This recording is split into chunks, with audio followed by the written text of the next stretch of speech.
Stella Tauber. I am a jewelry artist and metalsmith based in central Vermont. I specialize in hand fabricated botanical pieces and jewelry made from beachcombed sea glass and sea pottery. And today I'm going to walk you through the steps of making a pair of my dandelion blossom earrings. First thing that I'm going to do is go out and gather some fresh dandelion leaves, and I'm going to glue those to a piece of adhesive paper and then stick that adhesive paper to a sheet of jeweler's brass, and I'm going to use that as my saw guide to cut out my leaves. Once my leaves are all cut out, then the next step is going to be making a center vein for those leaves. So I'm going to take a piece of, again, jeweler's brass wire, and with one hand I'm going to hold it in place on the leaf, and using the other hand and a pair of pliers to bend it into shape. And then once those are all in shape comes my very favorite part, the soldering.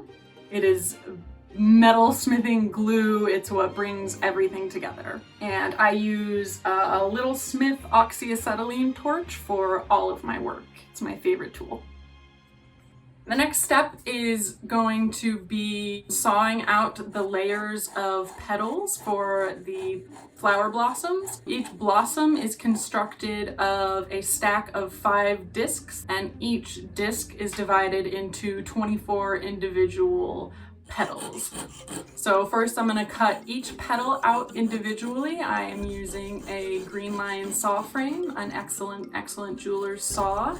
Once the petals are all cut out, I drill a hole through the center of the stack so that I can thread a piece of brass wire through when I solder them together so that they stay in place. First, I'm gonna go in with a burr bit on my flex shaft, which is a rotary tool and one of my favorite tools in the studio because it saves a ton of time and labor. Then I'm gonna go in with a steel punch and add a slightly different texture to each of those petals because I really want them to have a lot of character before I go on to the next step. Once the petals are all finished and textured, it is time to take the stack and solder them together. This is probably one of the trickier parts in the process because each petal is quite thin and delicate.